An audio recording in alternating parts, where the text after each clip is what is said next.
Hey guys, Chris here from the Ultimate Recycler. We're now back in my shop for part 3 of my shop walk around tour. Now this tour is it's just really to show you, I'm not looking to promote sales, I'm not using my channel really to sell stuff, but in saying that, people are more than welcome to message me and I will post out. Keep in mind that when you are seeing this, there's a fair chance most of the stock is sold because I do turn it over very quickly. And apologies to the few people that did actually contact me on my last walk around of the main room, and the things they asked about had already sold. But it was about a week from when I did that video to when I published it. This one today, we're going into the Bloke's room, and I'll talk about that in a minute. But I'm filming this Saturday. We're in lockdown again in Victoria. We aren't allowed to open our shops. So it's a nice day to do a bit of filming. And I'm planning to put this one up online tomorrow. So if you're watching this and it's just been put up, there's a pretty good chance that everything is still available here because, well, I'm not open. Mind you, I did see a guy looking in the window before, and we often get people ring or knock on the door and, you know, make a sale on the footpath. Sort of a primitive click and collect, if you like. It's kind of like a point and collect if they can attract my attention through the window or ring me. So anyway, without further ado, well, actually, there's one more further ado, but we're going into the Bloke's room shortly. The other thing I need to mention, I forgot in the last walk around to show you my haggling policy. And there it is. It's also stuck up outside, or I think in the main door of the shop. It's basically just to say that I'm happy to encourage haggling. I do like to turn over stock. You can freeze the video and read that properly if you want. But I like to try and keep it friendly. If you push me for a price and I'm not happy with it, I'll likely put the price up even higher. And the bottom section there basically says that the price on something really is the amount of money it will take to convince me to part with it. So it's not all about being desperate to make sales. Some people happen to think that I'm sitting here and I just need the money and whatever they offer I'll accept. In reality, some of this is I consider my collection, and if I get pushed into offering a better price, well, as I said, it doesn't usually work. But other times I'll actually haggle for people, and if I know something's been in here for a long time and I'm keen to get rid of it and they want to buy the thing, well, you know, I'll sometimes even say, well, look, I'll do it for $100 even or something because I wanted to move it. So I like to keep my shop fairly happy and friendly, and it's about customers having a good time, getting a good buy and wanting to come back. And I think that's the important thing. I want people to enjoy my shop and I want them to come back. Okay, no more further ados. Let's go into the Bloke's room. Right, I'm standing in front of the counter. The main door into the shop is just to my right. So if you come into the shop, approaching the counter, which has got junk all over it at the moment, and my coffee, on your right is my Bloke's room. Now, just a little bit on the name of that. Emma, one of my subscribers, suggested that perhaps I could have a more inclusive name these days rather than Bloke's room. The name kind of really came about because all the ladies would get this far and glance across and say, oh, that's all bloke stuff, and they'd then turn and walk out of the shop. Which is one of the reasons I actually put this sign up here to say, look, there's actually stuff down the other side that isn't necessarily bloke stuff. And the other side of the coin is that I actually do have a lot of ladies come in here and buy this stuff. So it isn't necessarily bloke stuff. It's just stuff you'd find in a shed more than in a house. And, you know, that's typically the bloke's domain. But there are a lot of ladies that have a shed. And I think there's a term for that. I forget what they call themselves. Anyway, let's look around. I'll start by going up. I have lots of boxes of things up high. I have a couple of ladders. There's an old army stretcher up on that one. And if we scan around to the front of the shop, there's another ladder there, which I have boxes, and I have a lot of stuff hanging off the ladder because it's very visible from outside. You can see my van parked out the front there. Incidentally, the main room, I don't think I pointed it out, but I also have a ladder up there. So ladders are great for hanging stuff off and stacking lighter things up on top of. But anyway, we're walking into this room. There's a shelf right in front of you. Now, this all gets changed around from time to time, but this is how it is at the moment. I have a lot of alarm clocks and things here. Now, they're certainly not just bloke stuff. So I do mix and match it a bit. There's a bit of vintage stationery there, an old pencil sharpener. Who remembers those things? They'd grind your pencil away and you could you could just about make the half the pencil disappear in a couple of aggressive grinds if you weren't careful. A nice old tile there, that's probably off a wash stand. I've got $10 on that. Vintage stapler. I have a bit of sporting stuff in this room too. There's some 1990s basketball papers or newspapers or something. Don't think they're a lot of value. I just had $5 on a lot. A bit of random bits and pieces here, including some mirror supports off a dressing table. I just thought they were too nice a timber to throw out. I actually sold the mirror separately because dressing tables are pretty hard to sell. Okay, let's go right in this room. I have a little stand here, and I need to spend a bit more time on this, but I've been putting ephemera, which is, if you don't know what that means, it's just random paperwork. I'll just have a quick look through this one.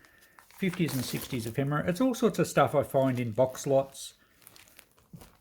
Really just curios. It's interesting. None of it's worth a great deal. A lot of history here. What of these? These are Victorian Little Athletics Association tickets, 1960s. I've got $5 on the pair. I don't know if they'll sell or not. There's a Masonic Lodge installation little brochure booklet, $5 on that. This is to certify that whoever it was from Kyabram signed the visitor's book on the Sydney Harbour Bridge in 1962. So lots of really interesting bits and pieces. I also have instruction manuals for vintage stuff. There's an old typewriter, how to take care of your typewriter, an introduction to your new Electrolux vacuum cleaner. So these things, they're really interesting, and that's a lot of stuff that normally gets thrown out when people clean up their houses. And that's something I was going to mention. This bloke's room, forgive me to keep using that term, but it's just stuck with me. It's much more of a demonstration in my shop of recycling. Oh no, I must have sold everything out of this one. Look at that. I'll have to refill those. Because when people clean out, they throw a lot of this stuff out. And I know other dealers that would go and clean out a shed and they'd be looking for, you know, oil bottles and old tools. But all the jars of nuts and bolts and screws and all the odds and ends, they would just throw in the bin or take for scrap metal. Whereas there's a good market for all that sort of stuff. And I think my shop's rather unique in that respect, and I don't like using the word unique very often. In fact, it really irks me when people say very unique, because you can't have different degrees of uniqueness. But I think my shop is one of a kind.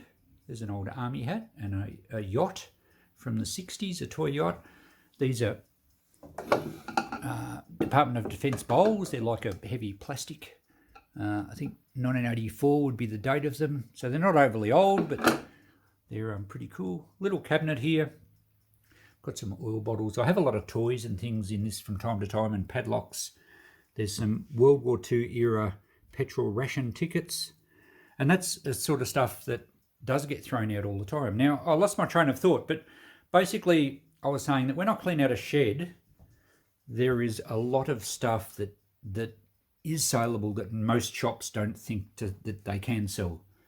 Sure, you've got your nice things. This is a really nice old radio receiver. It covers all sorts of frequencies, shortwave, medium wave, and I actually had to play with that at home. It works brilliantly. In fact, I was tempted to keep it, but I don't have time in my life for more hobbies. But there's heaps of little odds and ends, like old sprinkler heads. I don't know many antique shops that would put sprinkler heads in their shop. They do sell, and I'll show you a few more other things of just general hardware in a minute that most shops don't even look at. We haven't really looked at prices here, sorry. There's some old brass stirrup pumps here. I've got $20 each on those. Now the price of brass is pretty high at the moment, but they're not worth $20 for scrap, so I'll certainly try and get my 20 here. This little stand I have in the door, because my shop was originally two separate shops, and it's got two front doors. And when I come down one evening and do some filming through the window, I'll show you that if you haven't seen it already. There's a lot of signage. This came from a local hardware shop that closed up, and these are all corflute signs, which is that plastic cardboard type stuff. They're not worth very much. They look really cool on the wall. I've got, $20 on some, 30 on the others. I think the Briggs and Stratton one up there's got $30 on. A lot of them will end up being discounted if I want to move them on. There's a stack of them down here. which I've just dropped to $5 each.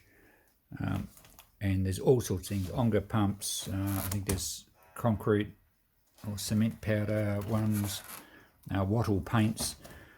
Look, signs go well. Guys love old signs up in their sheds. It's a real man cave thing, especially the old enamel signs. I don't have very many nice old signs. Let's scan up the top there. There's a Giltrap, which was an agricultural machinery company. That's not enamel, it's actually just a screen printed sign. A couple of old Rural Water Commission signs there. They're just painted as well, they're not enamel. I do get some enamel signs every now and again, but they sell pretty quickly, or if they're rare, I'll put them on eBay or something. Okay, I'm scanning all over the place. There's not going to be any rhyme or reason to this tour because this room really is all over the place, but I kind of like it that way. Lots of old fruit crates, they sell really well. Oil boxes can sell brilliantly too, generally more expensive than these things. I've got 20 bucks each on these crates, and I've sold quite a lot of them, but the rest of them stack up there. Every now and again I get a few down for people. Let's finish the middle section on the front while we're looking this direction. There's some old cash tins. There's $5 on the middle one. It's a deed box, but it's very rough. I think the hinges are broken. The little one there at the ends I've got $10 on. There's a box of old radio valves. They're just surplus to my requirements. I've got 20 bucks on the box. Capacitors. Let's go and have a look at these. I don't know any other antiques or collectibles or secondhand shop that sells used capacitors out of microwaves. I don't know. I've sold one or two. I don't know what people use them for. I've just put $1 on them. It's really just something to make the shop a bit quirky. When I scrap out a microwave, there's no scrap value in these. I mean, that's aluminium, but you're only talking a matter of cents if you're trying to sell that for dirty aluminium, probably not even a cent. But if you look on eBay, these things sell. New, they're fairly expensive to buy. There must be people that need them if they still make them new and put them on eBay. These are smaller capacitors out of other appliances. The job on these capacitors, they're often coupled with an electric motor, and they actually stop interference. So there are guys, hobbyists, that are making projects that might want to incorporate one of these. So look, $1 each. It's better than throwing them into landfill. My other option would be to put them in a bag and take them out to the e-waste transfer station, but I'll stick them in the shop here. I do sell a lot of these. Every now and again I'm sorting out boxes of stuff from the shed, and I find the chuck keys for drills, all different sizes.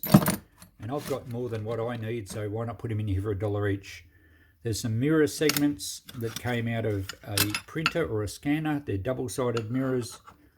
I've sold these before, and I've even put on the tag perhaps a mirror ball. You can make your own 1970s mirror ball for your disco room, mosaics, whatever. I don't care what people use them for, but someone will have a use for them.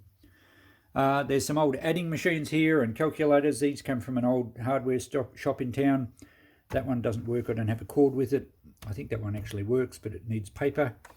So, 30 bucks, 15 bucks, I'd probably take 10. If it comes to a crunch, I'd take 5 because it's not worth that for scrapping.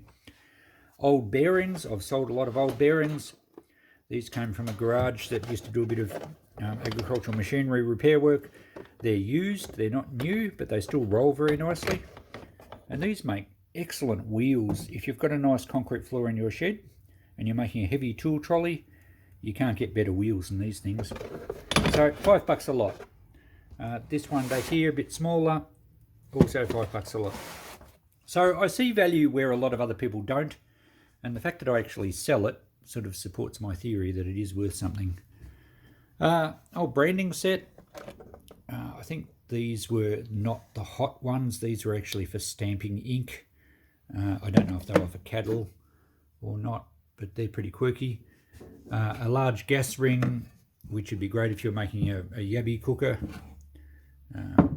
or something, you wanted to heat water in a large quantity. So I think I've got 10 on that. Have I? Let's have a look. Yeah, $10. There's a DC rotisserie kit there, which is brand new, never been unpacked. I think I've only got $10 on that. I got a heap of these from a deal once. There's actually more boxes in my storeroom. And they're the old swing over clips that you see on suitcases. So there's that part of it, and then there's the other part. in here, and there's a few different sorts. These ones just have that round dot with the clip that has a circle that goes over it. Some of them have the slot and a little loop where you can put a padlock through. $1 a pair, and it's amazing how many people go through, grab out 10 of each. Someone might be making toy boxes for their kids or repairing suitcases or whatever. Again, I don't need to know. That's a really cool large old adding machine. I don't know much about it. I've put $20 on it because I didn't have a cord with it or something. I had some sort of issue. There's some washing machine parts down there. If I'm scrapping out a washing machine and say it was a fairly modern electronic one that had some sort of electrical failure, all the pumps, the hoses, the solenoid valves, they're all good. $5 each, much better than buying new things. I don't mind if they take a while to sell. There's some shearing gear. Well, I've got some hand pieces on here. That's heavy. Lucky it didn't land on my foot. That's a dumbbell minus the weights. $10 on that. This is I think it's a shearing sort of canvas pack for keeping your combs and cutters in. A large tie-down chain there. It's 10 metres long. I put $50 on that. It's in excellent condition. There's some shoe stretchers here. See, I told you I've got a bit of everything. A bit of random things in here. There's some old spark plugs, glass cutters, tyre pressure gauge in there, a couple of plumb bobs. So all sorts of things, and most of those are just $5 each, or thereabouts. $3 I think on the spark plugs. Here's a KC Tools shadow board. It's a little bit rough. In fact, it had a machine mounted on it, and I took the machine. It was actually one of those paint dispensers, and I took it off and cleaned that up a bit. I think that'll sell. I put 30 on that. I should hang it up on the wall somewhere. Right, I will do this little front aisle again in a minute. There's another massive big adding machine. I think that's like a old commercial type one. It came from a hardware store, so they've got codes here for all their different categories. So it's probably for doing ledger sheets or something. I'm not too sure. I think that worked. I'm not sure. I don't even know how to use it. I put $30 on that. I'd probably take 20. It's been here a while. It's extremely heavy, so I wouldn't carry it out for less than 20. Here's a vacuum cleaner. Would you have guessed? It almost looks like a baby Dalek from Doctor Who. It's on wheels. It's probably a 1950s model, a Tellus vacuum cleaner. And the vacuum thing's just this top part, and the canister basically collects all your dirt. It's obviously an industrial one. And I haven't got a cord for it, so I haven't actually tested it, but it won't make any difference really. I put 45 on it, only because it's quirky and I've never seen one before. Okay, bolts. There's just some coach bolts, which I call the coach bolt, one that has that rounded end with a square underneath. Large ones, smaller ones, $5 per, or $8 on that one, but $5 for that one. Now, if you go to a hardware, Home Depot or Bunnings or whatever the hardware chain is in your country and buy one of those, you would probably pay at least $5 for a galvanized coach bolt. I'd probably do that whole tub for $5 if you ask me. So there's good value here for people that want to buy some hardware, particularly if they do a lot of repairs or building jobs at home. You only have to think of farmers or home mechanics. Much better to have a good supply of bolts than to run off down to the hardware every time you need one.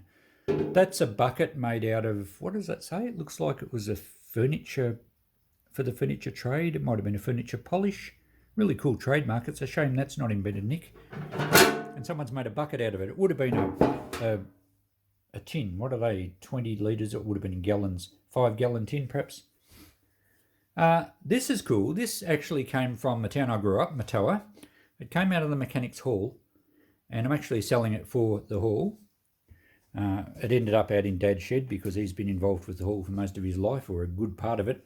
It's actually a 3-phase motor, so it limits who can use it, but it's got a really nice reduction gearbox here. It does turn. It was being used until they upgraded the hall, and basically a winch type setup this end. So I put 75 on that, but it's a decent heavy old motor. It took me a bit to get up on this stand. It looks like it's 1 horsepower, 3-phase. So there you go. It's just, I like mechanical bits and pieces. What can I say? Looks good in there. I get a lot of typewriters. This one's not in the best condition. I think it needs a new ribbon. I put 30 bucks on that, but good condition typewriters will actually get pretty good money. Okay, we've kind of skirted around that middle section. Let's go back to the window. We have lots of fishing gear. I get a lot of reels, and most of them are only $5 a pick. Sometimes I get better ones, and the Bakelite ones will bring better money. I've got 10 on this one, and it looks like I can't read the brand, Academy. Even though it's not overly old, we do get a lot of nicer older ones. Sometimes I get some little brass ones, and they sell really well. There's a shotgun reloader there. I don't know much about that. I put a lot of little stuff in the window, or with the price tags facing out the front. Large brass gate valve there. This is a really cool big sledgehammer. I've got 30 on that one. Get a lot of these vintage panel saws. I've got 10 on that. It's possibly a Diston. It's quite a nice saw. More stuff I get out of the e-waste. Electric fans. I figure someone's going to use them for projects. They're not worth hardly anything for me to put in the scrap. Some large meters, an ammeter, a voltmeter. A telephone bell. Looks like it's probably new old stock still in its box.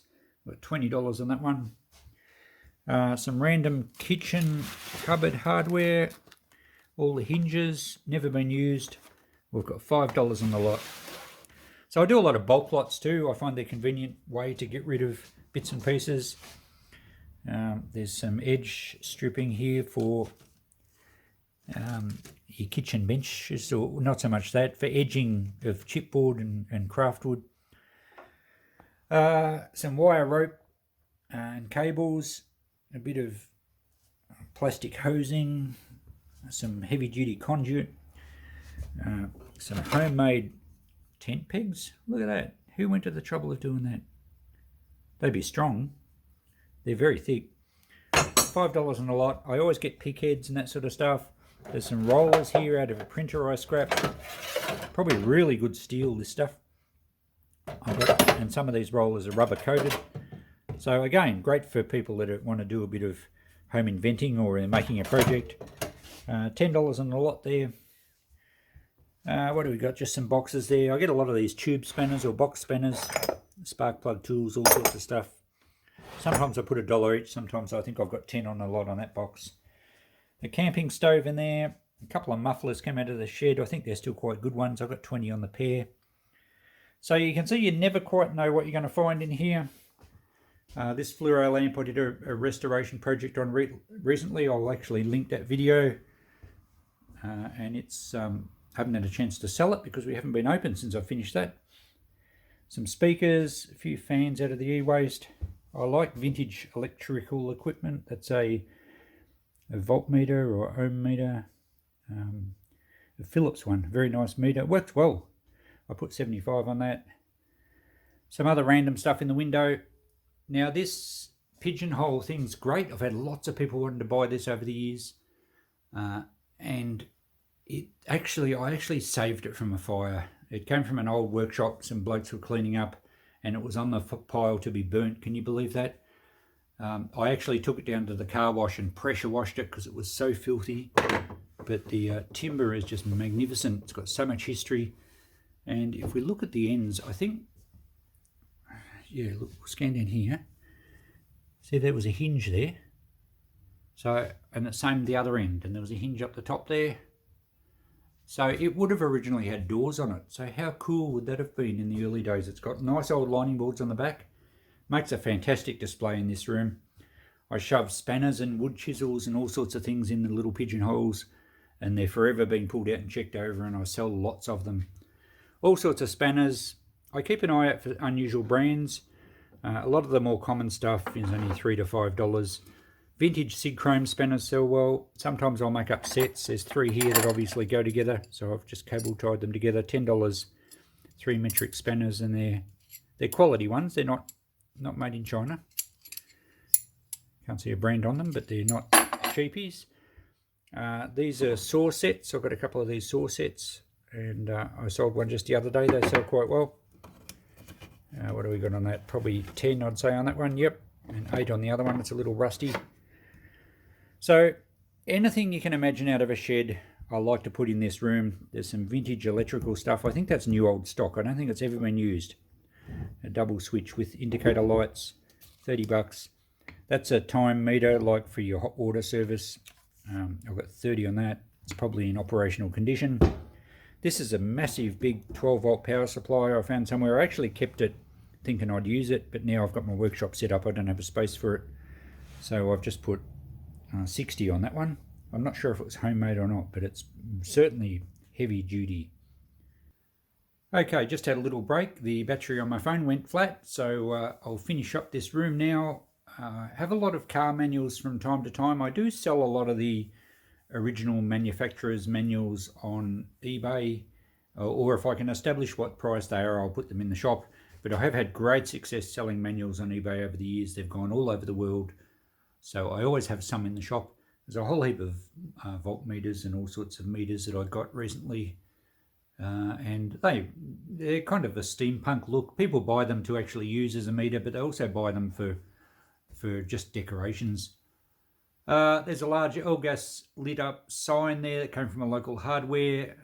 I think I've got 150 on that, if I can read that. It looks good. I leave that light on at night because it lights up the whole room. Now there's a lot of electrical stuff here, all sorts of weird and wonderful bits and pieces. This is a large transformer I got out of something and I didn't scrap it because as a transformer goes, it's probably only worth $1 or $2. But it's got a little fuse board on it. It's got tappings for various voltages, and I put 10 on it here, or 15 actually. Someone's going to love that for a project. There you go. It tells you what its tappings are. 245 volts, 12 volts out. And there's a little motor out with a gear drive here out of a printer or something. So look, that's a great little piece. It's there's steel gears.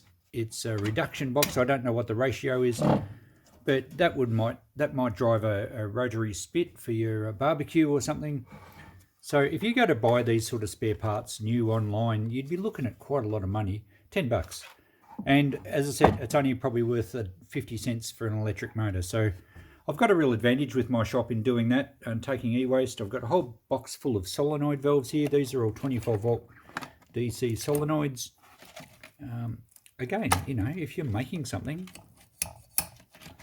pretty cool.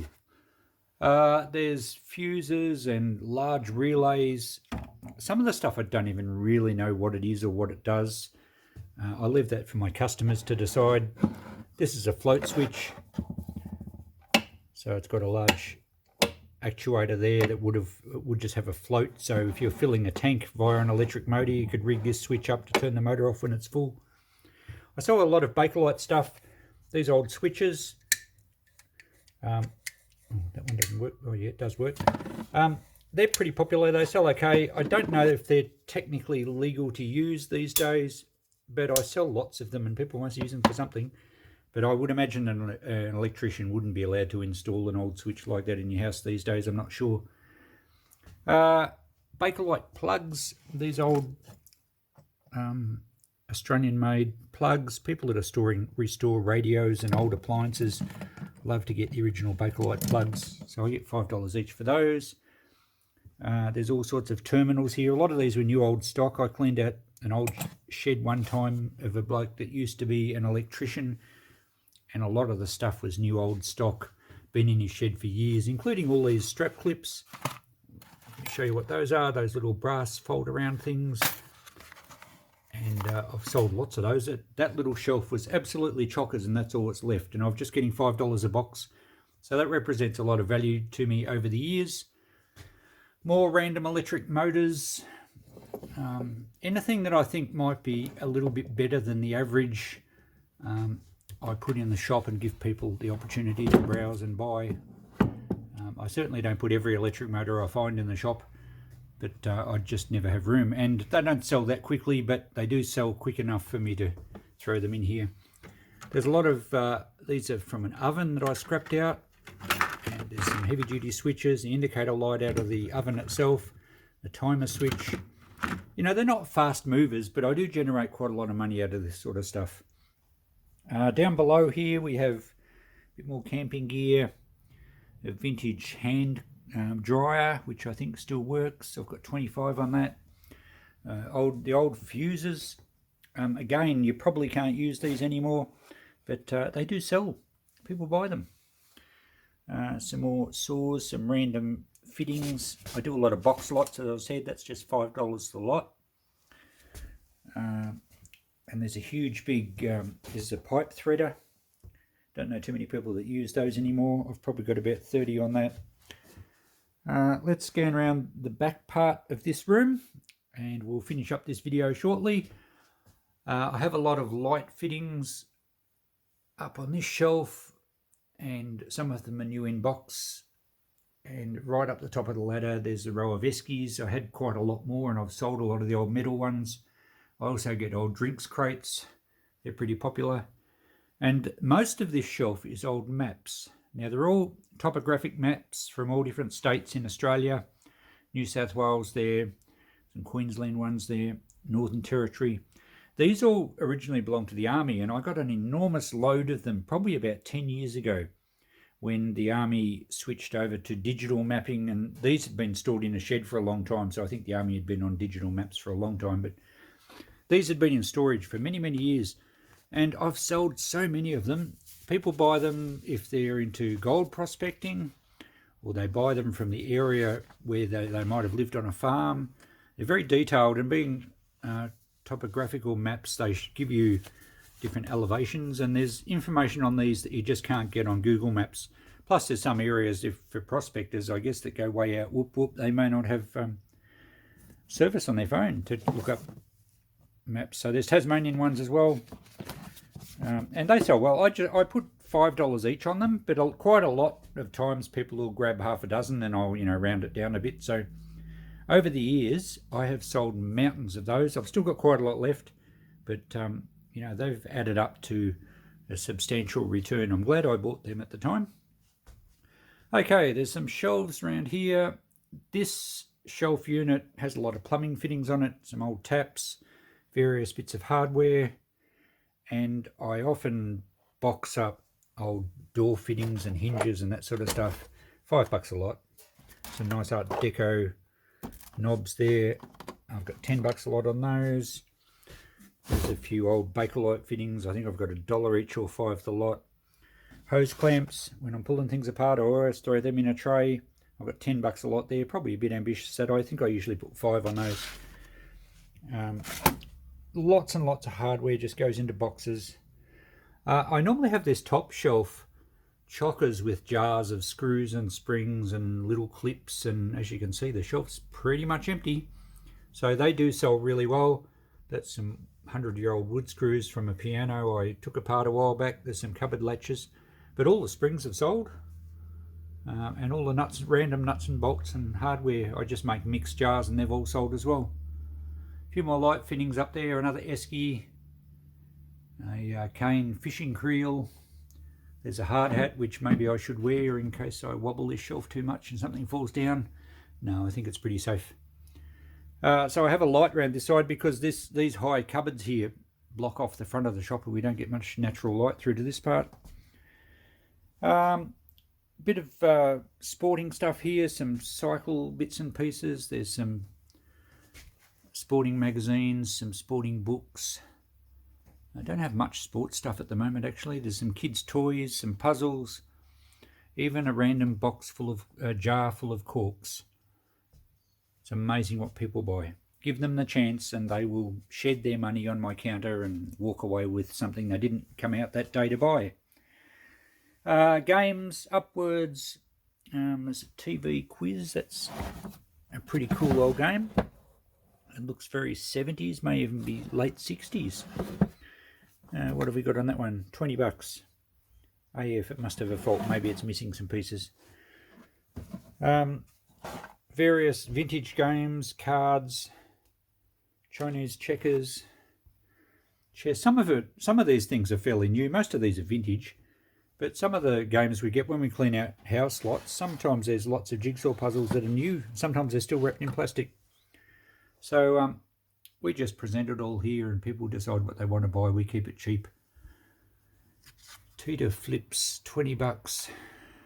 It's probably a 70s game. That's a large jigsaw, looks fairly modern, complete, $5. Can't go wrong. Great for lockdown. Come down and buy some jigsaws with a point and collect option, because I'm not allowed to open the door. Some random books there. I put $5 each on the books. They kind of get, how shall I say it? There's a bit of a system with books. I stack a lot of newer ones in here that I think are all $5 books, and after a few weeks or a month, I'll cull them and put them out the front in a $2 box, and then usually there's more $5 books coming in. If I carry the $2 books out the front for very long, they become either free or they go in the book exchange next door, or, you know, we like to keep our stock circulating. I sell a lot of cutlery. You know, it's just random everyday cutlery. That's stainless steel stuff. Campers often come up here when they're allowed to travel and they've forgotten to bring their cutlery, so they'll grab 3 for $1. Teaspoons always sell. Teaspoons are like socks, don't they disappear? And pens.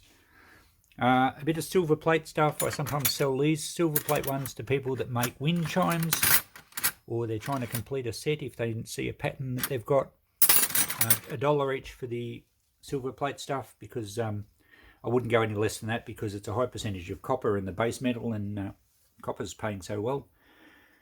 A few other bits and pieces. Who knows what that is? I think anyone with a bit of age behind them would recognise that as a 60s era hairdryer. It's one of the ones where you put the plastic hood thing over your head and run a hose up to it and you look like a spaceman. So, look, they sell. I don't know what people use them for, but they sell. So that's pretty much the Bloke's room. It changes by the day when I'm open. I'm always adding new stock. I had a lot of really cool stuff in the window last week that I was going to film for you, and it all sold on the weekend. We were open last weekend. So I do sell lots of stuff. I've already actually sold something today, and other people have knocked on the window and said, how much is this? I couldn't read the tag.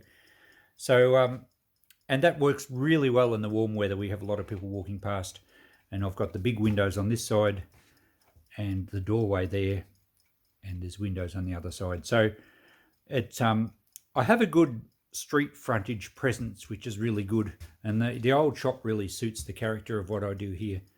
So there we go. That's the Bloke's room at this stage. I shall do another walk around at some stage soon, but I'll continue this walk around for you to see what all of my shop looks like in this series. So next episode, but wait, there's more. That one leads through to the kitchen room via a little hallway there.